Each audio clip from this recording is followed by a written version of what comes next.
Welcome everyone to the Helm Dev Call for Thursday, August 16th, 2018. For those of you who are new to this or watching this stand up after the fact for the first time, the way this goes, we generally go through the announcements, then we'll go through stand up of all the core maintainers for the different projects, and then anyone in the community who's working on something who would like to give a stand up is also welcome at the end of that. Then we generally have demos and discussion. And so today we have a few announcements. We have one demo on from Paul. I'm not sure how to say your last name. I tried to look through it earlier and I couldn't figure it out, so I'm not even going to say it. Paul's going to be doing... No worries. It's Tchaikovsky, but I don't expect anyone to know how to say it. Well, Paul will be giving us a demo a little bit later too. Anyone have any other announcements besides Slack is down? Okay, so we will move on to stand-up. I'll go ahead and start off this week with just some more PR work. I'll be following up on some more PRs today and tomorrow. Like I've said, that's kind of my jam with the Helm stuff for the next few weeks, probably the next month, to try to get that down. That will be pretty much it for me. So let's pass it on to Farina, because he's right next to me. All right, so I am working on a few things. One is trying to get the charts PR queue down. We are now down below 400. We were like at 360. It's the lowest it's been in a while. Then we have the DCO. We've agreed to switch to the DCO, and the charts automation is the blocker on that, particularly the owner's merge automation. And so I'm starting to try to figure out how to solve some of those things by using some automation built on top of hopefully Brigade. So I'll be bugging some folks later today on that. And we're also working on the distributed chart site. We've been starting to poke through some of those things, such as hosting, and just a number of other details around that.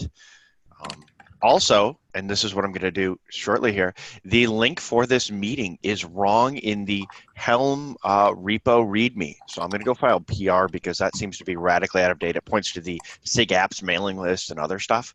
So yeah, nice face, Butcher. So I'm going to go fix that. And so that's what I'll be doing next year as I continue to work on those other things. So that's me. Since I was just invoking the name of Butcher, I guess I'll put you next. How do I take notes when I'm talking? My main focus right now is on the governance stuff. So we will be chatting about the core maintainers. We'll be chatting about that in the next week, trying to get that nailed down by our CNCF deadline of September. Other than that, I did just a couple of reviews on various things this week, and have been working with one of our other engineers to track down an issue with Helm LS that turned out today. There was a small patch he did yesterday to fix the display of it, but it turned out today to be a Kubernetes API related issue. And we have learned that there are incompatibilities between client Go 110 and various older versions that manifest themselves in some curious ways on very standard operations like listing secrets or listing config maps. So we're probably just going to have to punt with that. There's really not much that we can do to fix a current version of client Go against an old version of Kubernetes, given their current mandate that they're only supporting head. So that's it for me. So the next week I will be focused on two things: continued work on governance and just trying to make sure that we kind of get our priorities aligned on the next two Helm releases, because we've got and Fisher, who I'll hand it off to, will have more on the current RC.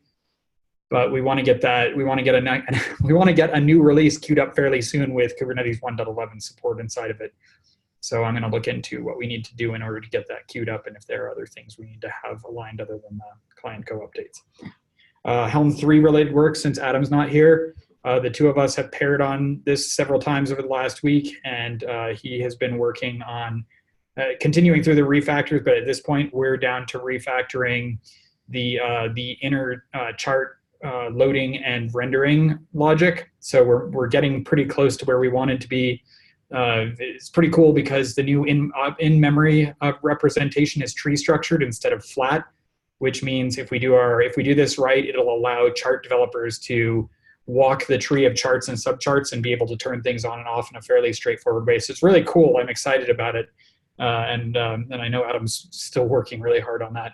And then to update on the Lua side, the core engine for that has been, we're about halfway into it now. We have been verifying compliance with Lua 5.3 the whole time we've gone. So we're not even at core libraries there, but it's moving along, and it's actually moving very fast.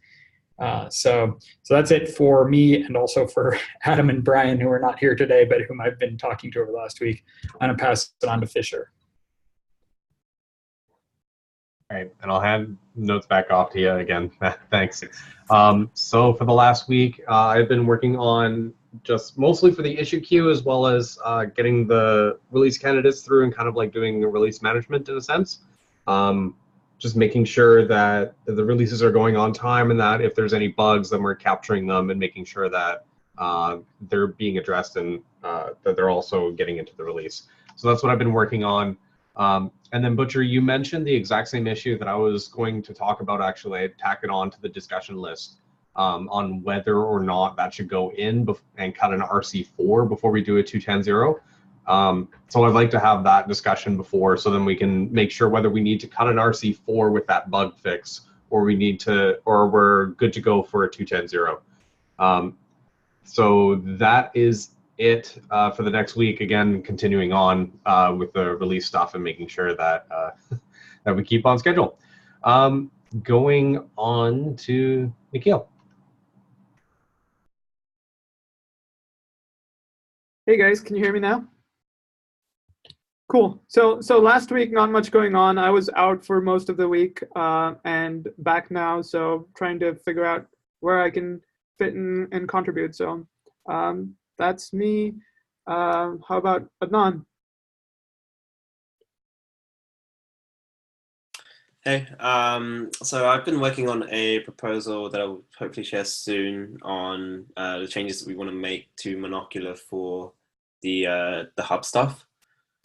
Other than that, I found an issue with the CI in the charts repo where we were kind of if the deployment rollout didn't actually go fine, we weren't actually catching that. And Reinhard has gone and fixed that in the charts testing repo. So hopefully that can be used upstream in charts repo now as well. That's it really. Has everyone gone from core maintainers? I think that's all of us here today. All right, are we missing anybody? Okay. Anyone else from the community want to give a stand up on anything they're working on for that's Helm related? Steph just had a question actually and posted in chat as well. Yeah, I'm just looking forward to Helm V3 like everybody else. I think that is the branch, correct, Butcher? I think that's the branch we're still developing against. Yeah, it is. And the stuff I was talking about that Adam has is not he's got a branch on his repo that you can go hunt down, but he hasn't opened a PR for it yet, so it's not showing up in there because it's technically not stable. It's not passing its unit test yet. Right, gotcha. Thanks. I think that's it for stand-ups. So let's move on to the demo with Chart Hub from Paul. Hey, so I guess last week at the chart chats, we were talking about some of the things we need to do to make, pull some of the charts out and let people host their own charts and do like a global search. And one of the things we identified was an easy way for people to actually self-host their own chart repos. We had links to a couple of things that people were using GitHub pages and stuff to do that with. But most of the stuff I saw, they were kind of dumping the chart tarballs into the repo, which I thought was kind of a bit of a smell. And GitHub has releases which allows you to upload binaries. And so I thought it would be interesting to experiment with that. So I did, and I was able to use the standard GitHub libraries in Go and also there's enough libraries in the Helm repo for me to use to generate the index file and extract the chart metadata and all that sort of stuff. So it's fairly easy to tie it together. So let me share my screen and give you a demo.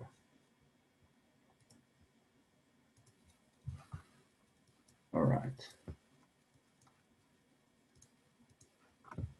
So first of all, I have a chart sitting in this repo here. I have under docs, I have the index.yaml, pretty standard. I have my GitHub pages set to do master branch / docs folder, and it's published to this URL. And so you can see there's the index.yaml, and you can see the links are all to the Helm releases. The releases are just named for the version of the chart. And then if I jump back to here, under releases. So you can see each release version has the chart.yaml and the table itself. And if you have a what's the provenance file, it will upload that as well. I added that yesterday after some feedback. So let me switch to the actual command prompt and show it run.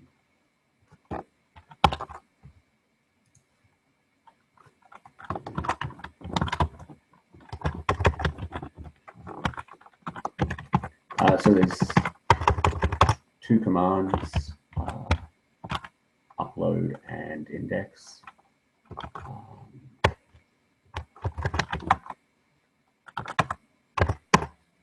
So if I run the upload, it'll do nothing because everything's already uploaded.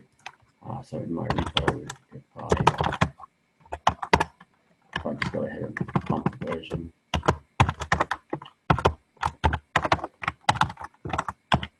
and run it again, it should find the new one and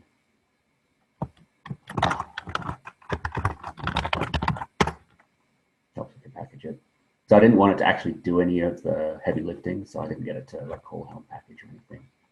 I thought better let Helm do its bits. So now I do an upload. It'll find the new one, it'll upload it. Anytime it sees there's not a provenance file, it'll dump out that little thing to remind people it's a good idea to do it.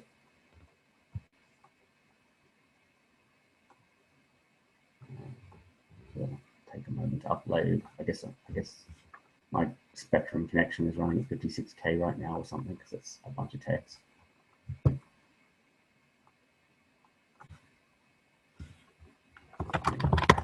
cares? And then so the other command is to index it.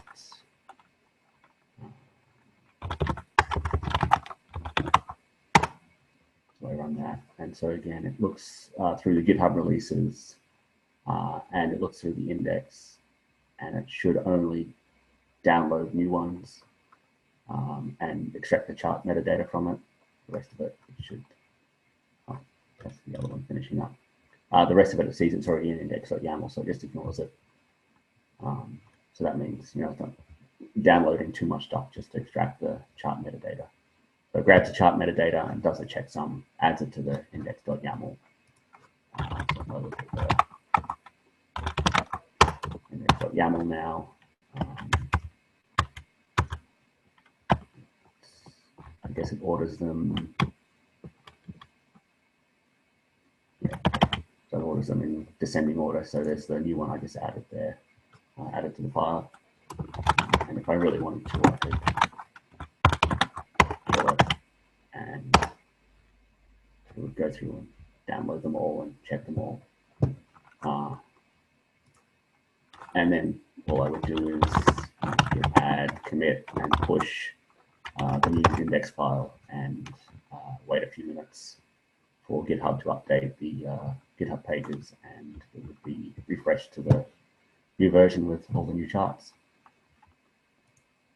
And with GitHub pages supports custom domains and also supports SSL. I feel like it's a reasonably decent, secure place where people can put their charts. And it would be fairly easy to turn this into a Helm plugin or do it with, a CI job or whatever. It's just a couple of commands. And that is it.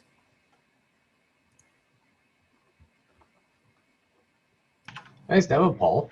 So the one question I had about the, how does it determine which files it needs to index and put inside the index.yaml? Does it just look inside the GitHub releases for any kind of release assets, or is it specifically looking for like for release assets with the .tgz extension? And yeah, so it looks for assets with the basically the name and the TGZ, just skipping the version, or maybe it adds the version.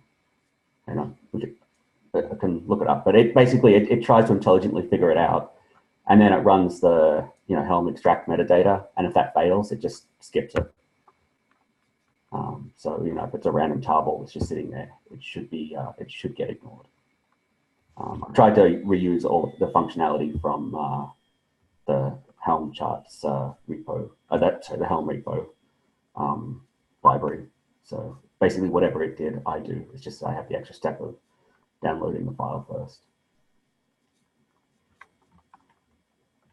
Yeah, that would be nice because we do have repos where we store the user side binaries as GitHub releases, and the charts we store elsewhere in object storage because we didn't have anything like this. So this would be nice to be able to store them both in the same place, go one place to see the metrics for downloads for both the charts and the binaries. That's really cool. Yeah. It's only like 4 or 5 hours of work, so it's still pretty rough. There's no tests or anything. I would be happy to move it into the official Helm repo if people want to actually start using it for real and actually add some tests and clean it up a little bit. That would be totally cool.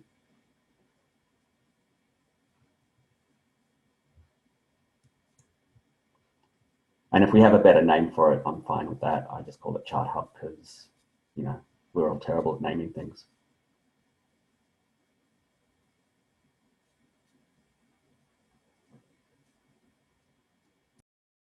I think silence because nobody knows what to say to that.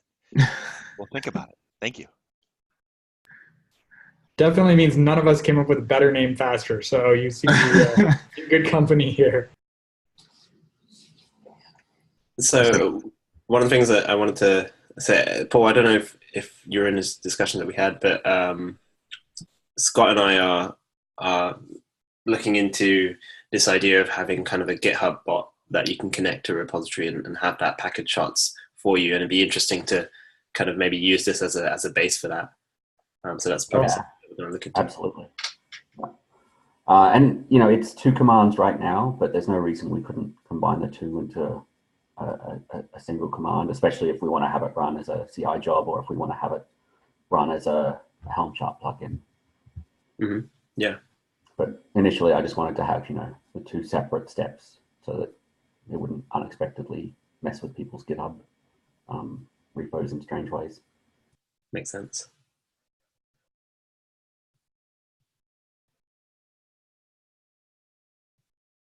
Awesome. Any more comments?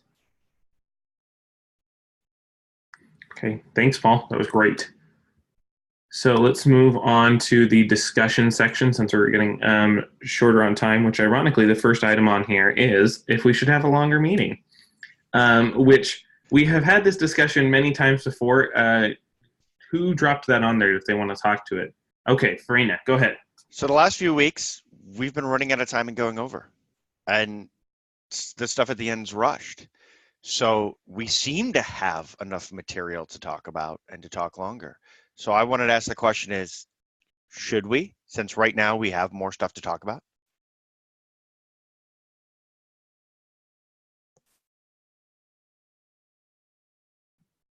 As someone who doesn't call in often, I really like how, I guess, Agile stand-ups do it. You do the status and important stuff up front and then the optional parking lot, so people can leave if they need to. Would it be Is it an indicator of that we let the discussions run too long sometimes, which should be better off pushing off into other discussions? Like, should we be better time boxing? The question I'm asking is, are we letting the meeting run too long because we're not properly, or we're not time boxing the discussions that we're having afterwards? And so we're not letting others have the time that they need to do their demos or to do their discussions? Or is it that we actually have a legitimate amount or a large amount of content and we just need to go through it all in one or possible multiple meetings? And so I guess the question is, do people feel like having a longer meeting would make it more valuable of their time, is the question. And to me, I'm not 100% sure if extending would give us a little bit more value, but perhaps bringing larger discussions and time boxing them, or putting them into, like, say we need to have another meeting to have these longer discussions, might be a better idea, just so we can get all of the content. So I got a question here, because this is not stand-up, it's the Helm weekly developer meeting where we do stand-up at the start. And so it's a little bit different, right? And it is hard to get us all together with a coordinated time consistently, right? Especially across so many companies and everything else. And like today, I had another item that I was going to put up there that's a Helm 3 thing, but Adam's not here and I wanted to discuss it with him. And so when I start to look at this and I look at the variety of topics we're covering now, right, especially with the hub coming, with Helm 3 being around, there just seems to be recently more material to talk about than there was, say, 6 months ago, right? Or 9 months ago. And so that's what made me think that maybe there is more opportunity for more things, just because we've got more going on, right? It's not maintenance mode with a couple of features on Helm 2 and chart status quo. It's we're changing, you know, we're moving the cheese right now. We're breaking API changes, breaking expectations, and that just leads to more stuff. Yeah, Okay. I agree with that. But we would have to move it a half hour earlier because the Kubernetes community meeting's after this one, right? Yeah, so we could move it 15 minutes earlier and start it at, what time is that? 9:15 a.m. Pacific Standard. 9:15 Pacific. Should we maybe do a doodle poll? Because I think I have a conflict. Yeah, I think we can do a doodle poll or throw this onto the mailing list and start asking for a poll for figuring this out, because there's other members that are not present here.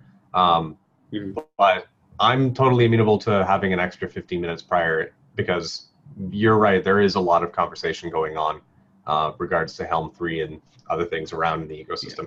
I just know we tried it a couple months ago at the same time and it didn't work. So let's just take that into account in the discussion offline.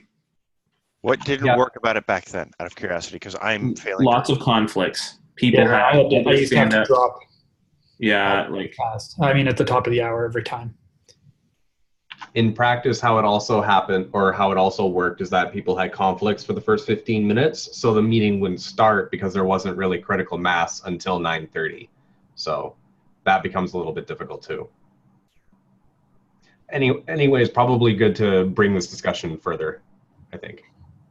And we are out of time, and we do have to get to this Helm release thing. Yeah, so let's move on to that really fast, and we'll continue this discussion in the mailing group. So that Helm, the last Helm bug, which is something with listing releases. Let's open that for discussion. I have something to say on it, so I might as well say it while I'm still talking. I personally would rather just get 2.10 out the door and then have a 2.10.1. I think we're getting better with our release processes, and so I don't feel like before. Ask me 6 months ago, I would have said let's get it in there. But nowadays, like we're good enough at checking and tagging and getting those things in that let's push it to a 2.10.1, get out 2.10 for people. And then we can start doing the 2.10.1 with any fixes or any other last things that come in from people testing 2.10 with K1211. That's my thoughts on this. I'm completely in agreement with that. I think that's the right approach here, for sure. I agree. Well, that was fast. Unless Three. anyone else has 3 something. out of 5 people with their videos on agree. Oh wait, that's nodding, so he might agree too, and Nikhil's smiling, so we'll call it unanimous. Anybody else who'd like to agree, all you have to do is turn your camera on and smile. So then for the action item, so for the 210 release, do we want to be going through the release notes and cut our 210 release today, or do we want to cut our release tomorrow or Monday or sometime next week? I am probably more prone to wanting to cut today because it's been so long and RC3 has been out for at least a week. So I think there has been enough time between 210.0 RC1 to RC2, RC3, and now that I think we're fairly comfortable with the amount of bug reports that have come in, and there hasn't been necessarily any show-stopping regressions through the testing we've been doing over the last couple of weeks. So there is an RC3 fatal error in Bash for Windows. Oh, you commented on it. I commented on that. I tried to reproduce it. I could not reproduce it. I tried on multiple different systems. Okay. Not to say that that's something that's not valid, but I did attempt to try it, and I just could not reproduce it. Okay.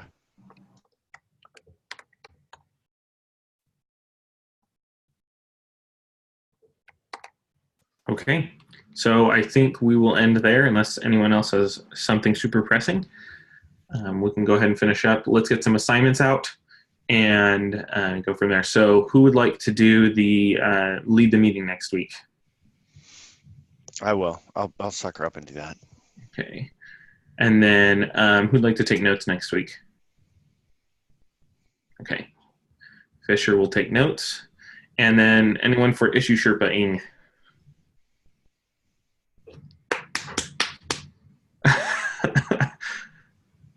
I think I lost.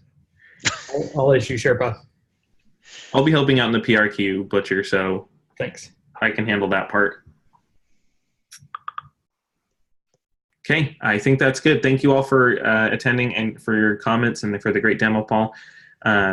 We'll go ahead and see you all next week. Same time, same place. Thanks, guys. Thanks. Bye, everyone. All right.